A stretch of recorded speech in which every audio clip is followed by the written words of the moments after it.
And so I just thought it was funny. Like some companies were so uptight, and here's GameStop's like, hold my beer. Watergate. Yeah, And my literally hold underwear. my beer. Literally hold my beer. And my underwear. Here's my underwear. Hold it.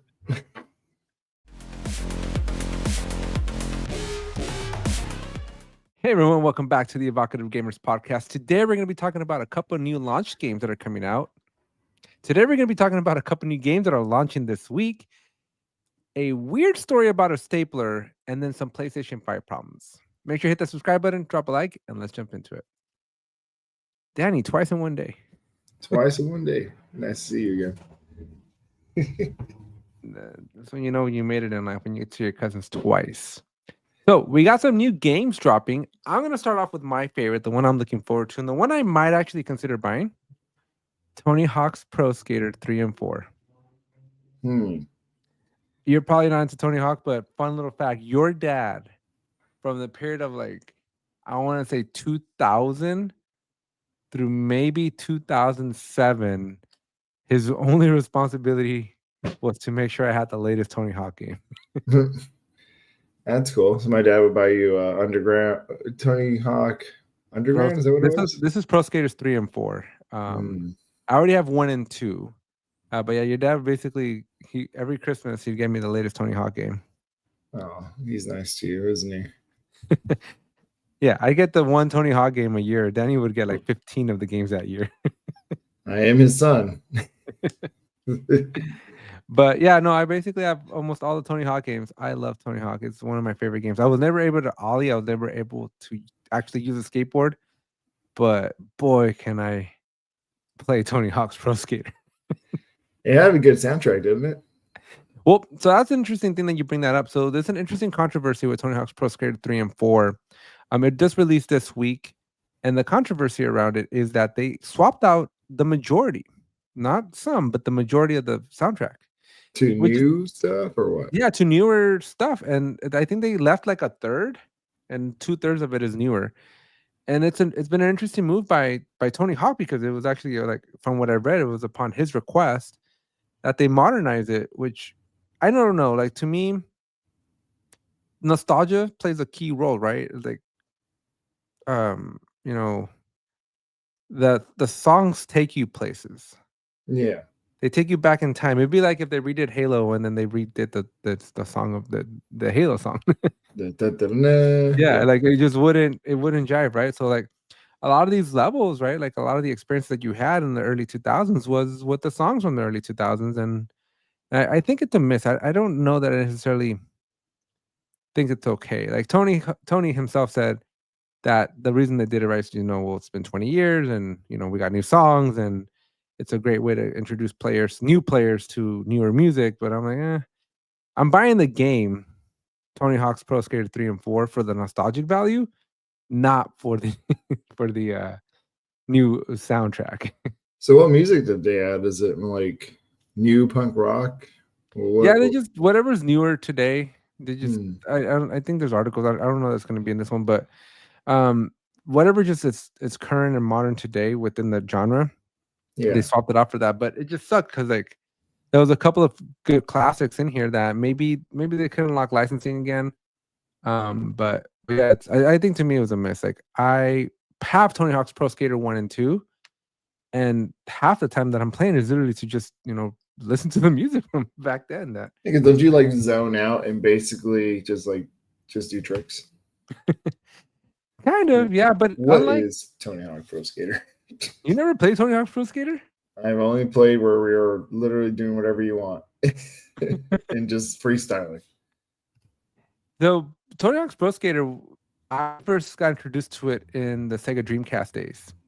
There used to be this kid that used to live at my parents' rental house, and he had it for the Dreamcast, and I wanted it forever and ever and ever. And my parents ended up buying it for me for the Nintendo 64, and it came in a blue cartridge. N64 Tony Hawk's Pro Skater. It was a blue cartridge, and it was one of those ones that like stood out, right? Because all the cartridges at the time were gray, and then you had that one Donkey Kong one that was yellow. You remember? I do, and you need the expansion pack for that one, right? Yeah, you need the expansion pack, and then And there was this blue one. I don't know why it was blue. I don't know whatever the story, but I love this game. It was very different though. It didn't have cutscenes you had on the CD because you couldn't put cutscenes on this kind of cartridge. Yeah. And so I had a less than ideal experience in the N64. And then what I would have called a buddy of mine came over to my house one time and stole it. He stole it? Yeah. Why? I don't know, because when you're 11 years old, you're trusting people. No, why didn't you stop him? Like, what were you doing? I don't know that he, like, I didn't witness him. You know, my game was missing one day after he came over to the house. Oh, wow. And then I just never got it back. So he did a heist on you, huh? Yeah. But this is one of my favorite games because I wanted this game so badly. And, you know, the other guy that he wouldn't play it, so my mom got it for me. And I played the heck out of this game until somebody stole it, which now, first thing I did was buy a Dreamcast and then I have the original Tony Hawk's Pro Skater on Dreamcast again. And then, did you play it? Yeah, I played that one, and then I do have Tony Hawk's Pro Skater came out with Tony Hawk 2X. I don't know the list of games on here, but when Xbox came out back in 2001, they came out with a Tony Hawk's Pro Skater 2X, which was like an enhanced version of Tony Hawk's 2, and I think it had like a couple of levels from Tony Hawk's 1. But anyway, super long story short, I have Tony Hawk's Pro Skater 1 and 2 on the Xbox. And as much as I don't want to drop $50 on a new game, I'm probably going to drop $50 on Pro Skater 3 and 4. You should get this game and compare it to the original and just like side by side, let me know. Yeah. Yeah, that'd be sick. That's the mechanics. So I will tell you that from 1 and 2, right? Like it's so much better because in Tony Hawk's 1, you couldn't do manuals. So you couldn't keep the combos going. Yeah, you couldn't keep the combos going. But what pissed me off the most is on Tony Hawk's Pro Skater 1, the physics. There used to be this very iconic level, the very first level. There was a run that you could do. You'd come down the ramp. There was like a long ramp. You'd come down and you kind of like make a U-turn, go up a ramp, get some speed, come down, and you'd cut through some glass. Like there was like a glass cage up atop. Yeah. And you cut through it and you land on the rail on the other side. And then you ollie onto another rail and you like follow the rail across. And then there was like an actual like rail on the ground that you would ollie onto that and then follow that through. And that was like the ultimate combo because you couldn't manual back then. I've tried to nail that exact same combo in the new Tony Hawk and it just won't do it anymore. Like they really altered the physics of that game to be more realistic and less not realistic. So it's less arcadey, a little bit more. Yeah, so I'm trying over here. I literally spent hours trying to redo that thing that I spent. I must have done it like 1,000 times when I was a kid. And I just can't redo it in the remake because it just won't let me. So you mastered the old physics. Yeah. That's funny. It sucks. Like this is why, again, you remember we've had these conversations about like, hey, it's worth buying the remakes because then you get to play them in the modern consoles. But I'm like, there's something about the originals, Danny. You just can't take that away from me. So like the Crash Bandicoot game that came out, the remake, where did you hear how it's like sped up a little bit compared to the original? Did it speed it up? So people can't like, I don't know, it's harder because the frames are they're faster. So it's like, oh my god. I'm telling you, this is why I keep my old stuff, man. I'm like, I would rather do the original physics, and now with this new Pro Skater 3 and 4, I'll have the original soundtrack while you won't. That's true. So you go to Spotify and put Tony Hawk Pro Skater 3 4 original soundtrack. Mute your TV. Yeah. And you know what's interesting? Like I hate soundtracks in games. Like I intentionally mute Grand Theft Auto soundtracks. Like the first thing I do every time I get in the car is shut that music down. Really? Yeah. First thing I do is like, where's the mute button on this thing? So in Fortnite, you can drive around in cars and have music playing, like kind of like Grand Theft Auto, different radio stations. I hate when they don't, like my teammates, the driver is in control of that. When they do not turn on the music, I'm like, bro, I want to jam out to Sabrina's Juno right now. What's happening? What's happening? Yeah. So, anyways, well, there's Tony Hawk's Pro Skater 3 and 4 getting. It's coming out, I think, this week, if not already out. So again, I'm gonna get it, but I'm gonna wait for it to be on sale. So I'm thinking Christmas. You think it'll be on sale that fast? Tony Hawk's is not that. It's not that doesn't have the same popularity it had in the early 2000s. It'll be on sale. It'll be like $30 by Christmas. Okay, guaranteed. Okay. So we'll go to your house and play. Next up, this is a big week for Nintendo Switch fans because this is the first week we get the second game in the lineup of Nintendo Switch 2s. So we're getting Donkey Kong Bonanza. Oh yeah. $70, $70, but Costco has it for Donkey Kong. Why does the search never work when I need it to work? Look at that. I'm typing in. See, as an engineer, this is the things that I look at. $62.99. Yeah, that's not bad. Are you gonna get it? Or from Costco? I'm gonna get it. Yeah, I want to get it. I just need I have Comic-Con next week, so I gotta save up money, and then after Comic-Con, we'll see what's up. And I'm probably gonna get this game. Well, make sure you get it from Costco. I'm excited for this game. I haven't been excited for a Donkey Kong game since Donkey Kong 64. So the makers of this game are the same people that made Mario Odyssey. Okay, I enjoyed Odyssey. I think Odyssey was okay. It was good. Yeah, but they made that. That wasn't really a Switch launch title, but they made the Switch Mario game, right? Yeah. And it's interesting they're not making a Mario game for Switch 2. They're going for a Donkey Kong spin. Here's something I'm not happy with. See this fur-like this graphic on the cover art? Yeah. I like this over whatever crap this is. Oh, so apparently you can change like how you look. So you can play as original DK and then that overall DK. No, but the cartoony graphic. Well, I guess this one's more furry. Like I just don't like cel shaded graphics. I hate anything that's the original DK right there. I think if you go back one, you can change how he looks. You see, he's not too goofy. Yeah, I just don't like. I don't like this like fake color. Fake. It looks too much like a cartoon. Oh, you're talking about like the lighting around his fur? Yeah. No, I prefer like this. If you look at the cover, like this looks like 3D real. Right? It looks like a Toy Story Pixar type of movie, right? But there's no ray tracing there. Well, I don't know what this crap is. It ain't no ray tracing either. It's just, it feels cartoony. When it feels cartoony, it feels cheap. Remember, it's for a kid. Right. Because how many kids can afford a $500 console? I'm telling you, man, it's made for kids. Kids have tablets now, bro. Ages 10 and up. Ages 10 and up. That's true. That's true. No multiplayer. So nope, single story, just like Odyssey, I think. You're right in this one. No, Odyssey had 2 players. One could be the This is 2 players. One can play as Pauline. I saw that in the trailer. Yeah. So the girl in the back, I was telling McKenna, I can just have Eli play as her because it's like an aim to shoot type thing. And that's basically what the hat did in Mario Odyssey. Same thing then, because like I'll drive Donkey Kong around and get the story going, and if Eli does play with me, he can just shoot the freaking, whatever he wants. Is he holding a controller yet? He definitely can hold the old Switch. I let him play with the old Switch. Yeah, you're trusting him with that one? Yeah, I'm trying to see if he can pick it up before I give him. I don't know, man. I saw him chucking that ball today. It's only a matter of time before he chucks that Switch across the screen. Dude, he already threw a ball at my TV. And I'm like, oh, well, if it breaks, I get a new TV. So,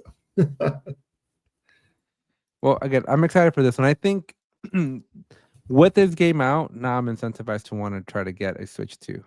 Yeah, and I like how it has. I don't know if it has DLC coming out, but it definitely has unlockables in game. So as you do stuff, you can unlock new character customization, and the different outfits you wear will affect your gameplay. Yeah, this game's giving me Astrobot vibes, and I really, really enjoyed Astrobot. I never played Astrobot. It's one of my favorite games on the PS5 right now. Gotcha. Yep. All right. So finally, again, a reason to buy a Nintendo Switch 2 is finally coming out this week. That guy that was at the party was excited for it. Did you see him, the tall dude? No. Who was it? Javier. He's my Nana's sister's son, the big guy. Oh, yeah. He is so excited for this game. He has a Switch too, also. I'm still trying to find it. I did get in line at Amazon to reserve it, or like Amazon did like this weird thing where you like they put a wait list. But I don't know if you heard, but Amazon apparently did not do launch pre-orders. So how do they do it? When they have it, they'll give it to you? No, well, they didn't do anything involving with the pre-orders and the launch date, but rather like last week during Prime Week, they opened up a waiting list. But it's an interesting email because it's like, hey, you've applied, don't reapply. We'll talk to you within the next 6 months. Oh my gosh! So we'll see you around Christmas, bro. Possibly. You'll have like 4 launch titles. You can. All right. Now let's move on to the problem. Did you know that the PS5 uses liquid metal to cool itself? No, but that sounds pretty sick. Is it like mercury from like a thermostat? No. So there is such a thing called liquid metal. And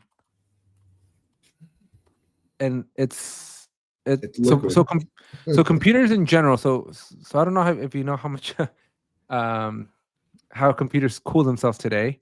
Thermal paste, and they mainly use thermal paste, right? And the thermal paste, as the paste name implies, it's like gluish. Yeah, it's basically it's I would maybe call it more like a jelly. Gotcha. Like a peanut butter and a jelly type of thing. It's you put some stuff and it's supposed to transfer. It's supposed to facilitate the transfer of heat from the chip itself onto the copper or onto the metal.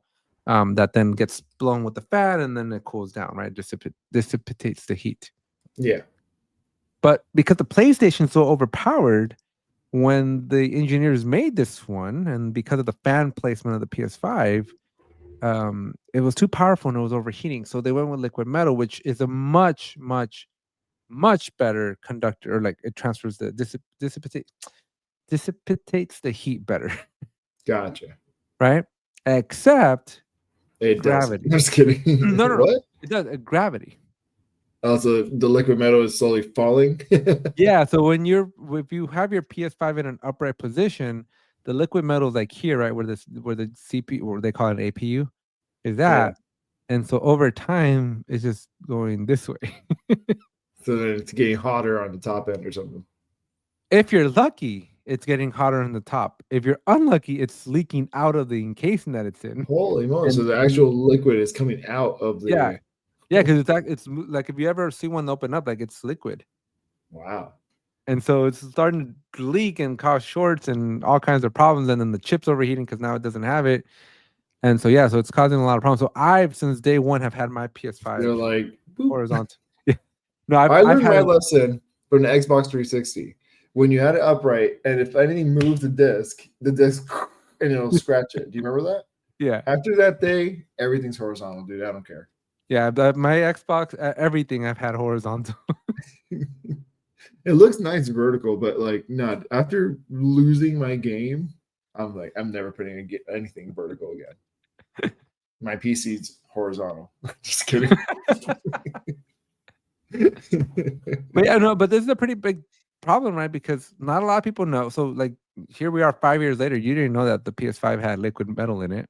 So is it like everybody's PlayStations are now going out at the same time? Like 5 years? Yeah, a lot of people. Yeah, a lot of people who have, especially the original, right? The launch editions. Yeah. Because I guess what the Sony did eventually is like they added more protection and they added more thermal. I mean, more liquid metal, so that even if it sags, it doesn't expose too much metal. So the first edition PlayStation 5s are like kind of screwed. They're overheating. But yeah, it's a system's critical flaw. Oh Jesus! Can you get a refund, or what can you do? Nothing, because it's 5 years. We're way out of warranty. They're like, oh, sorry, wear and tear, dude. Get a new one. Yeah, it's $1,000 now, by the way. Isn't that crazy? Get it from Costco. Is it all timed? Is this all like big corporate like timing? Like to make more money off the PlayStation 5? So it's interesting you bring that up. Planned obsolescence. Have you ever heard of that term? Yeah, it's basically iPhones. Yeah, so Apple has been one of the biggest drivers of obsolescence, specifically planned obsolescence. So have you heard of, so this is very, very, very related. Have you ever heard of Palmer Luckey? No. Let me introduce you to Let me introduce you to Palmer Luckey. Cool looking dude. Mm-hmm. He is the founder of Oculus. Did he do planned obsolescence on the Oculus? No, he did not. Okay. At least not intentionally. But the Oculus has obsoleted itself quite a bit a few times. Yeah. But this guy had Oculus, right? He created Oculus. He was actually went to Cal State Long Beach, Gold Beach. And he dropped out because he became a billionaire when he sold Oculus to Meta for God knows how many billions of dollars. Oh no, $2 billion. He made 700 million from the sale. Wow. So he made a lot of money, right? And so what he did with his money, he went and started a new company called Anduril Industries. And so Anduril Industries is basically uses the latest and greatest technology for military contracts, right? And he has now taken that money and that information, and he's created something called Mod Retro. And so this is a whole new company that he started, and he released the Mod Retro Chromatic. Have you heard of that? No. So the Mod Retro Chromatic is a Game Boy that is basically a new version of the original Game Boy from 1989. How do you not get in trouble with license and all that? I don't know. I'm sure he's smart, right? He does military contracts and he's a very, very smart individual. I'm sure he's figuring out the licensing perspective, but I'm sure he's figuring out for the simple fact that this thing is $200. Yeah. Wow. And you still have to put the cartridge. So there's no downloadable anything. No, which is interesting. So you heard of Casey Neistat, right? Yeah. So Casey Neistat is a 80s gamer, and he grew up with this, and he was like, why in the world would I pay $200 for a console that I can only play one game at a time on, versus like Game Boys with 50 games or something. There's these like knockoffs. And yeah, there's a couple of them. I forgot what the main brand is, but there is one that's like, here's one. Right, there's a bunch of handhelds that are like $50, $100 that have like hundreds and hundreds of games, right? And so you can emulate all of them. Yep. Yeah, so Casey Neistat basically did a video within the last week and was like, why would I pay $200 for a game that I can only play one game at a time, and you gotta wait for the games to come out? And the reason is this. So this console, so the problem with a lot of the consoles today and like iPhones and everything today is the planned obsolescence, right? Once the battery dies, like my Game Boy SP, I can't play the Game Boy SP. I have to order a brand new battery. I have to rip it open, swap out the original battery, and put in a new battery that I need to buy because the battery blew up internally. Yeah. And so a lot of consoles, right, they just break. And so this particular console is designed to not be obsolete ever. So you have control. You will put the games in that you will own. You don't need internet access. You don't need internet access. The batteries are rechargeable, and it has a USB-C on the bottom, so you can be charging the batteries that are replaceable as you're playing the game, or just use the batteries that have been recharged through here. And so they're making a very big deal about again not having the obsolescence, and they're making a couple of games. And so games, or did Nintendo like? These are new. These look new. These don't look like anything that I would have seen on the original SNES. I mean, sorry, on the original Game Boy. Yeah, but they're all like side-scroll, old-looking games. Was it? I mean, Danny, it's a freaking Game Boy. Yeah, but there's a certain people that would like that. Other people want. Oh, look at this! An M64 is coming out. M64. They're playing real close to that. Dude, when you are a freaking billionaire and you can do whatever you want, how much is Palmer Luckey worth right now? Do we have his net worth?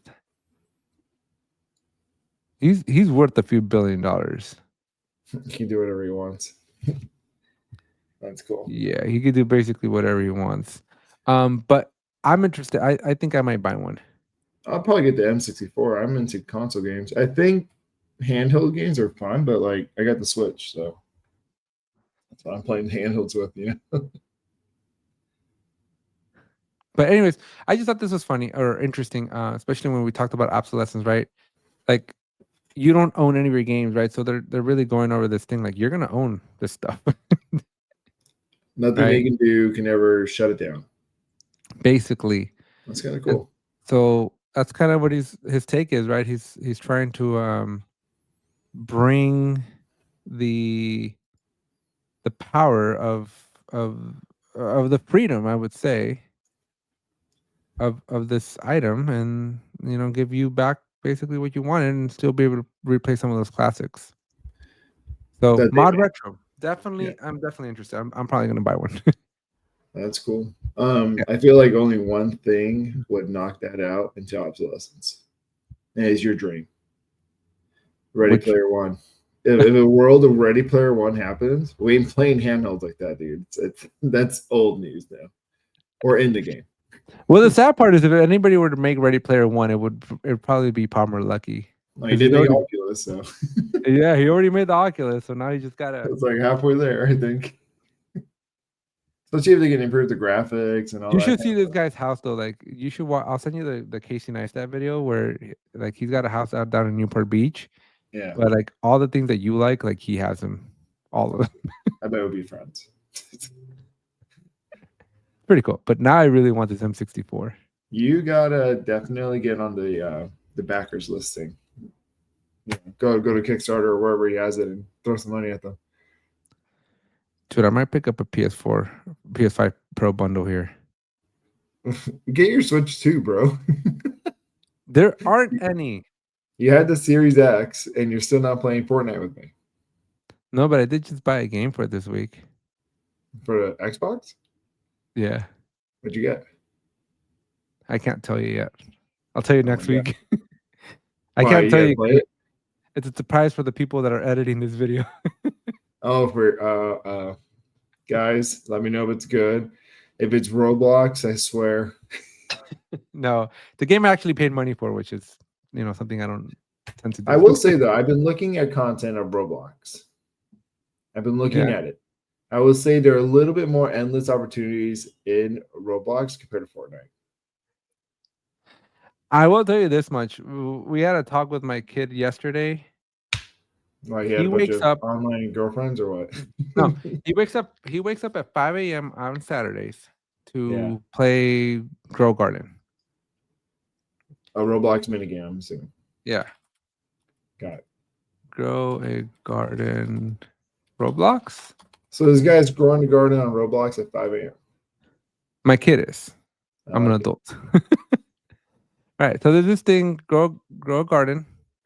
Okay. And at the developer of the game at 6 a.m. Pacific time gives out special like in-game, you can only get them at 6 o'clock on a Saturday morning items, receipts. That's for pretty cool. Get you in the game, what, weekly?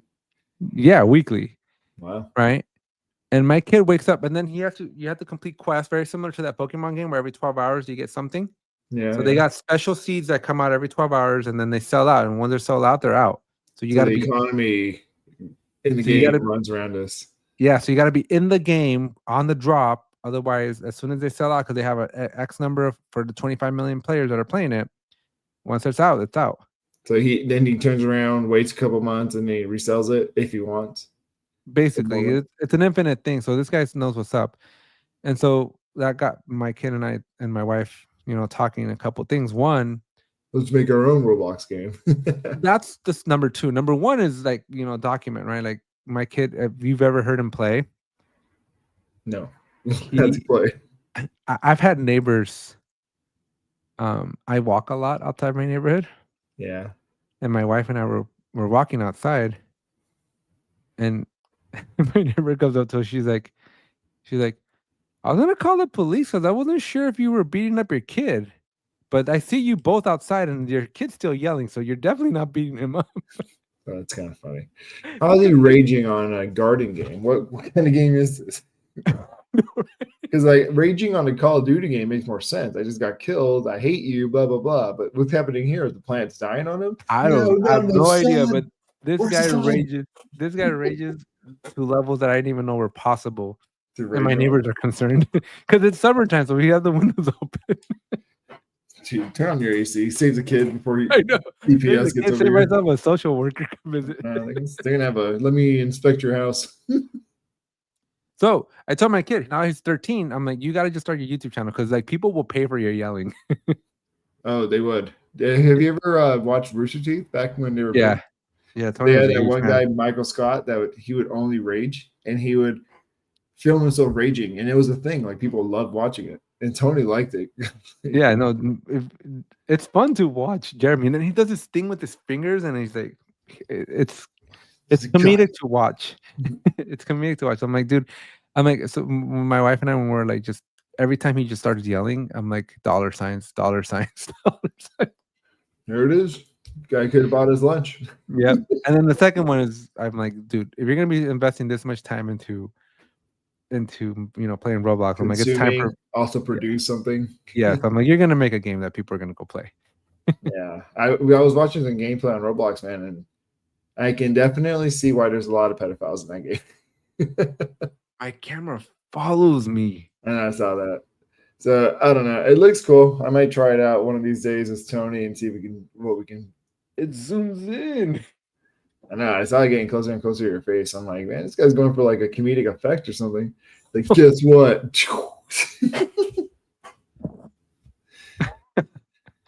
All right. So yeah, stay tuned. We may be making a Roblox game here soon. All right. Let's wrap this one up with the funniest thing I've read in a very long time. GameStop is auctioning off the stapler and the staple that damaged the Nintendo Switch 2 on launch day. I saw that. Kind of funny. But there was a part about an underwear. Interesting. I did not see that. What's right going here, on? look, the eBay listing for the charity auction includes a letter from GameStop CEO Ryan Cohen confirming that all 4 items included in the auction are authentic relics for their now infamous Staplegate incident. Staplegate. Oh, yeah. That's what we're titling this episode. The Staplegate incident. That's hilarious. Cohen's message also says that while the incident itself was unfortunate, GameStop hopes its legacy serves a greater purpose. Cohen also says he will include his underwear now that the price has reached 6 figures. Why in the world would you include your underwear? Like, why would that be an incentive? But I'm in. Let's make it 7 figures. But I just don't get, like, I think it's for the meme. But there's a meme on your underwear? No, I think he's trying to say, like, yo, you guys want the stapler and look how much money it's making? You know what? I'm going to put my underwear in it now. Kind of like a joke. But I bet all the things you can include in the world.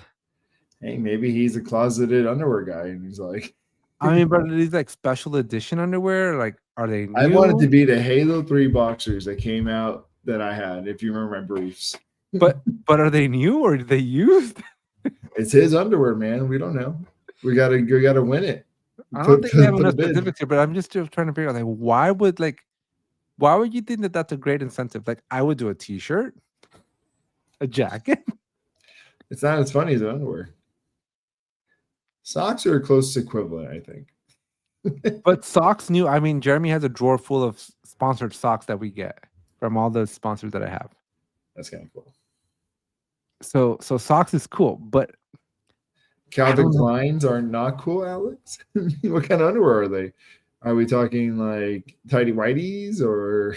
There's a Lucky brand. I just don't get why he would include, like, I think we need more specifics. I don't know that I've bid on something to get. I would like to know if it's used or not used. That will influence my decision. Yeah. That's in which way I will not tell. But I don't think it's funny. Like, I like it when companies are silly. Not silly, but when they play on their failures. Yeah, that's Stablegate's hilarious. I think that makes them seem more human. Yeah, no, I mean, this is great. Like, whoever came up with this at GameStop, like, you earn your stonk. It's James Gunn of GameStop. Yeah, because, like, companies are too uptight sometimes, right? Like, they take things like Apple. Check this out. little last sidebar for the night. Have you ever seen this? Apple has a 243-page document. Wow. It's called a style guide, but really what this file is, it tells you how to pronounce and talk about their products. So, for example, alias. Used for with alias, not of or to. The alias of the selected file is on the desktop. So you need to learn how to speak Apple. Kind of, but what's interesting is like it tells you what you're not allowed to say. Like alphabet column, don't use to refer the vertical column of letters to the right side of a list in some iOS. Use index. They specifically tell you how you're supposed to use words and which ones you're not allowed to use. Like ambient light sensor, they never want you to call it an ALS. They always want you to say an ambient light sensor. Yeah. And so Apple has a 243-page document that tells you how you're allowed to use the Apple words. It's kind of funny because like Nintendo did the same thing with all their presentations. They always go the Nintendo Switch 2. It's got to be the Nintendo Switch. Yeah. Yeah, Apple has the opposite with iPhone, right? It's not called the iPhone, it's called iPhone. Yeah, and you cannot say the iPhone. Yeah, you can't say the. And so I just thought it was sort of like some companies are so uptight, and here's GameStop's like, hold my beer. Watergate. Yeah, hold my beer. Literally hold my beer. My underwear. Here's my underwear. Hold it. Make us 7 figures. We need money. Yeah. we need to get out of this deficit we keep putting ourselves back into. But yeah, I like it. Kudos to Nintendo. I'm sorry. Kudos to GameStop for doing this. Yeah. I might want to actually participate in this if I had that kind of money. All right. With that said, hope you enjoyed this episode of the Evocatives Gamers podcast. Please make sure you hit that subscribe button, drop a like, and we will see you all next week. Bye. Adios. The Evocative Gamers. Yeah, of the Evocative Gamers.